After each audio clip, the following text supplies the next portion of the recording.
はい、皆さん、こんにちは。これから日本語の授業を勉強します。私はゆりです。今日は値段のことを勉強しましょう。Hari ini kita akan mempelajari tentang harga, di mana satuan angka yang harus kita hitung adalah di luar lebih dari 10.000.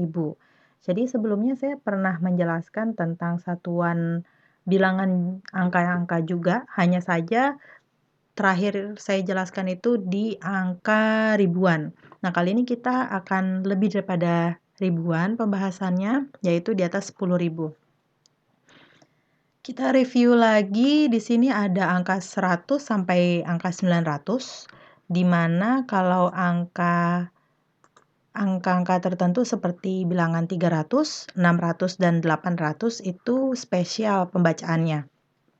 Jadi seperti angka 300 yaitu samyaku, angka 600 ropyaku, angka 800 hapyaku. Begitu. Nah, kemudian di angka ribuan ada angka 3000 dan 8000 yang spesial. Jadi 3000 tidak dibaca menjadi sangseng melainkan sangzeng. Kemudian angka 8000 yaitu haseng. Sisanya dibaca sedemikian rupa. Begitu ya. Nah, kita masuk ke materi yang utama, yaitu di angka lebih dari 10.000. Nah, angka 10.000 itu disebut sebagai ichimang. Ya, ichimang.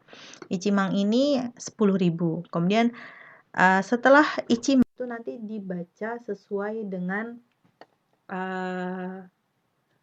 pembagian di 4 digit. Jadi kalau misalnya internasional, bilangannya itu dibagi menjadi 3 digit seperti ini, ya kan? Ada 3 digit dari belakang.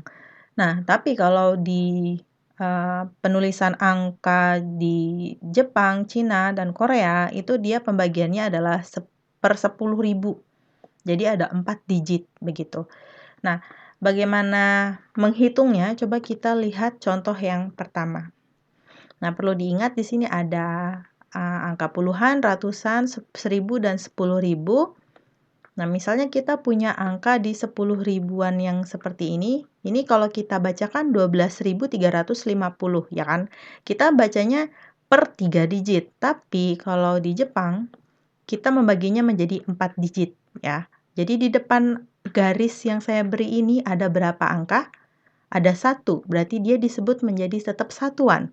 Jadi tetap ichinya dikeluarkan, kemudian mang 10.000, terus kita kembali membacanya ribuan, ratusan, puluhan, dan seterusnya. Jadi ada angka 2350 menjadi ichimang, niseng, sambyaku, goju. Nah, kalau angkanya lebih lagi, misalnya di sini saya punya 34.512. Jadi pembagiannya 1, 2, 3, 4. Di depan angka 4, yaitu ada angka 3. Nah, angka 3 ini masih satuan ya. Hitungannya menjadi sang, mang, yongseng, gohyaku, juni. Di sang, mang, yongseng, gohyaku, juni itu untuk 34.512. Terus kalau misalnya lebih lagi angkanya, misalnya di sini kita punya 299.000 sekian-sekian. Nah, berarti kita tetap bagi jadi 4. 1, 2, 3, 4. Nah, ada 2 angka di depan garis. 2 angka ini berarti puluhan dan satuan. Jadi kita keluarkan dulu angka 29-nya, dibaca menjadi 29 yaitu nijukyu. Terus mang, ribuan, ratusan, dan puluhan dan satuan. Karena di sini tidak ada ratusannya, jadi kita tetap bacanya 9058 menjadi niju kyumang kyuseng goju hachi. Nah, lalu kalau ada 3 digit di depannya, 4 digit di depannya, itu gimana ya? Tetap kalau misalnya 3 digit berarti di sini di depannya ini harus dibaca ratusan. Kalau 4 digit berarti ribuan. Kalau 5 digit gimana? Nah, itu kembali ke oku, ke 100 juta. Pembagiannya gimana? Coba kita lihat seperti ini. Misalnya saya masih punya angka di jutaan ya. Di jutaan berarti 1, 2, 3, 4. Nah, di sini ada 3 digit di depan garis, berarti bacanya tetap ratusan ya kan. Kita fokus ke depan garis ini dulu. Ada ratusan di sini. Ratusan itu kan karena dia ada 3 digit seperti ini ya. Jadi kita tetap sebutkan ratusannya ini dulu, ada 555, kemudian mang karena dia 10.000, terus 5.500 gitu. Terus kalau angkanya besar lagi, misalnya di sini cukup susah ya. Jadi ini 900 juta gimana ya? 909 juta 990.909. Oke, dibaca bahasa Indonesia aja susah. Jadi kita bagi 4 aja dulu ya. Jadi ini dari belakang sih sebenarnya 1 2 3 4 kita kasih garis lagi. Terus 1 2 3 4 terus kita kasih garis lagi. Nah, di sini kita menggunakan oku. Jadi kan dia lebih dari 10.000 yang kedua. Berarti dia 100 juta. Ya kan? 100 juta berarti ini 9 itu Q oku. Q hyaku Q jukyu mang. Kemudian Q hyaku Q dah. Gitu. Jadi gini ya, bacanya belibet. Kyoku, kyuhyaku, kyujukyu, mang, kyuhyaku, kyu. Ya, jadi bibirnya agak ini ya, agak keriting jadi bacanya ini karena banyak q-q-q-nya. Oke, lanjut. Gitu. Jadi kalau kalian menemukan angka setelah oku ini ada 10, ada puluhan maksudnya, terus ratusan, ribuan, tetap dibaca seperti itu. Tetap seperti itu, ratusan, ribuan, dan seterusnya gitu ya. Jadi ingat pembagiannya itu per 4 digit. Tapi 10.000 itu adalah mang. 100 juta itu oku. Misalnya saya punya angka yang lebih besar lagi misalnya ya. Walaupun kita tidak memakai angka sampai sebegini banyaknya. Tapi coba lihat di sini saya punya angka 1.850.018.500. Ini masih anak nih ya. Pembagiannya tetap 2, jadi 1, 2, 3, 4 garis, 1, 2, 3, 4 garis lagi. Nah, di depan garis ini garis yang mang, ini garis yang oku. Nah, jadi depan garis oku ini ada 18, ada 2 digit kan, jadi kita baca dengan 18. Terus oku, kemudian di sini angka ribuan kan 5.001. Tetap tulis 5.001. Terus ada mang. Terus di sini ada angka 8.500, ya kan? Jadi tetap dibaca seperti itu. Jadi bacanya juhachi oku gosengichi mang hasen gohyaku. Nah, begitu. Satu lagi deh. Saya kasih satu lagi. Pembagiannya per 4 digit lagi. 1, 2, 3, 4 garis. 1, 2, 3, 4 garis. Kemudian di sini ada 3 digit setelah oku. Ini garis oku, ini garis mang. Garis 100 juta, garis 10.000. Ada 3 digit setelah oku, berarti ratusan, puluhan, satuan. Ya udah, 354, oku 3.765, mang 4.321.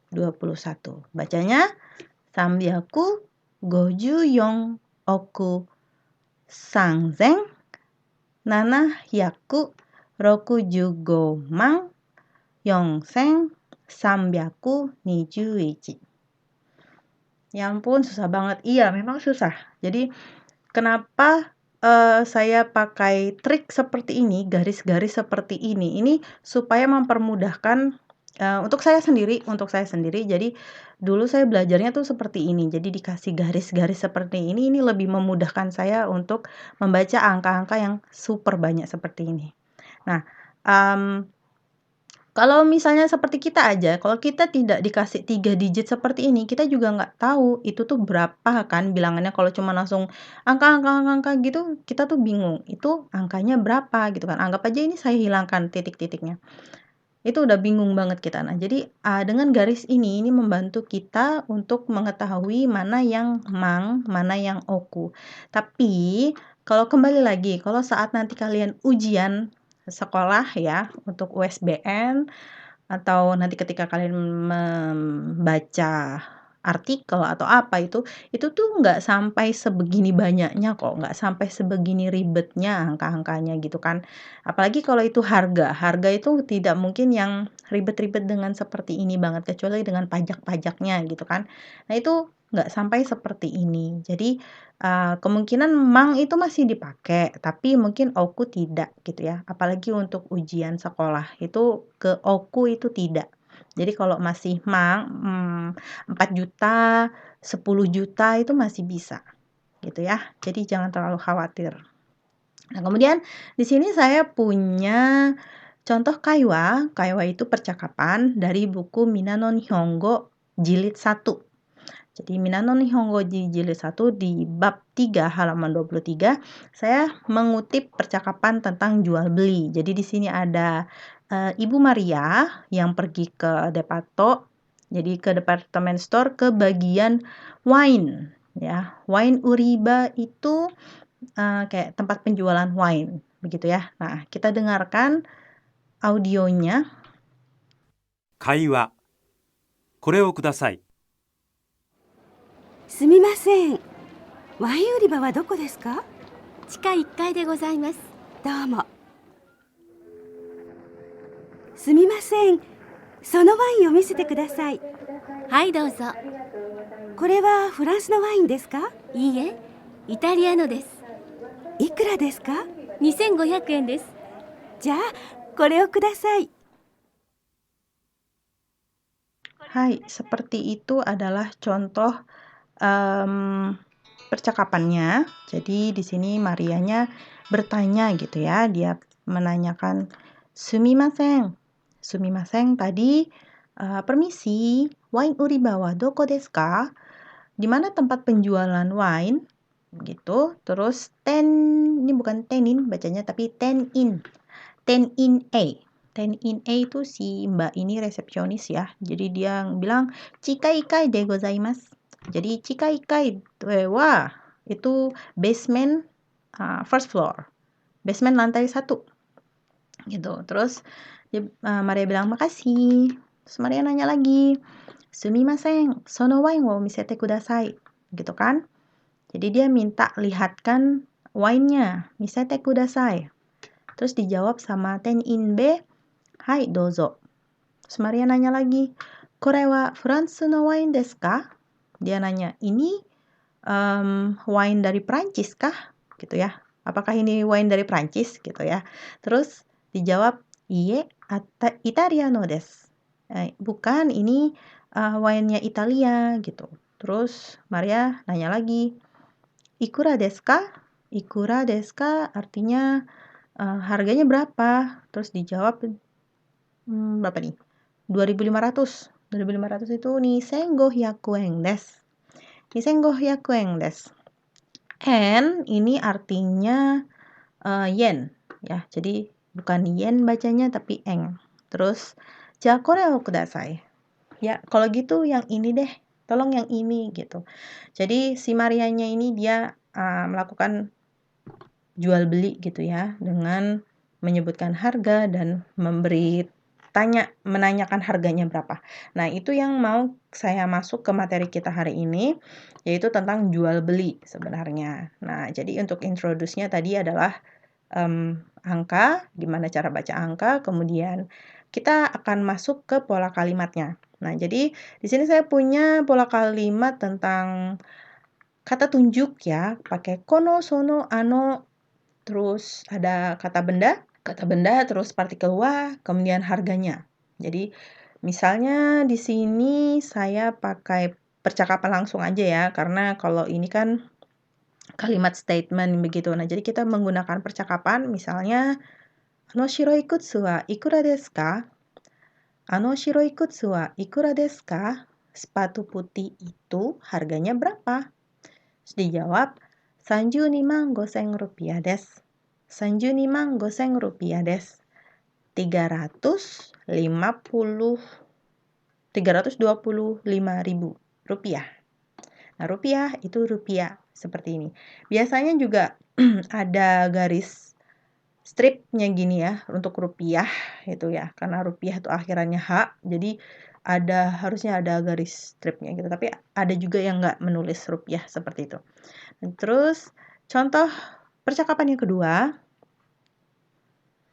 Sono midori kaban wa ikura desu ka?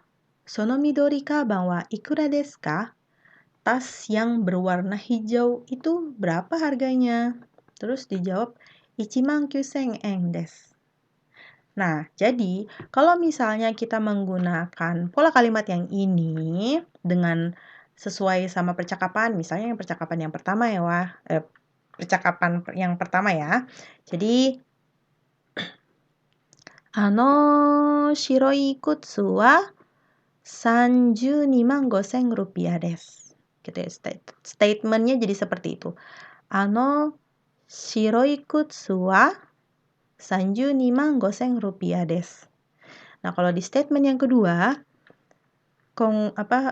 kesimpulannya, Sono midori kaban wa 19,000 yen desu. Begitu. Sono midori kaban wa 19,000 yen desu. Harga dari midori kaban itu adalah 19.000 yen. Begitu. Nah, coba lagi percakapan yang lain. Di sini percakapannya lebih pendek-pendek, tapi lebih lebih spesifik gitu, karena di sini dia nunjukin ini buatan mana gitu ya. Misalnya, kore wa doko no kamera desu ka? Kore wa doko no kamera desu ka? Nihon no desu. Nihon no desu. Ikura desu ka? Ikura desu ka? 23,600 yen desu. 23,600 yen desu. Oke, jadi ini adalah percakapan yang dia itu nanya sebuah kameranya harga buatan dari mana, kemudian harganya berapa. Nah, pola kalimat ini bisa kalian pakai juga, misalnya nanti kalian harus percakapan seperti ini. Nah, kameranya bisa kita ganti dengan benda apapun yang mau kalian tanyakan. Misalnya kalian nanya, ini komputer buatan mana? Korewa Doko no komputer desu ka? Gitu ya. Terus dijawab misalnya ini buatan Jepang, Nihon no desu. Seperti itu. Nah, ini kalau misalnya ada kalimat yang seperti ini langsung Nihon no desu. Nah, itu nggak perlu lagi menambahkan kata bendanya. Jadi dia bisa berdiri langsung di Nihon no desu tanpa perlu menjadi Nihon no kamera desu. Gitu. Nah, untuk kata tanya berapa harganya selalu menggunakan ikura. Jadi ikura desu ka itu pasti dia menanyakan tentang harga. Seperti itu.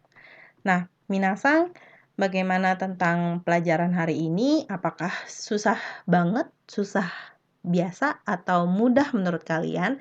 Jadi, kalau misalnya masih ada hal yang perlu kalian tanyakan, bisa langsung chat ke saya, biar kita bisa jelaskan lebih lanjut tentang materi hari ini. Yang menurut saya ini lumayan susah. Jadi, minasan, mata aimashou.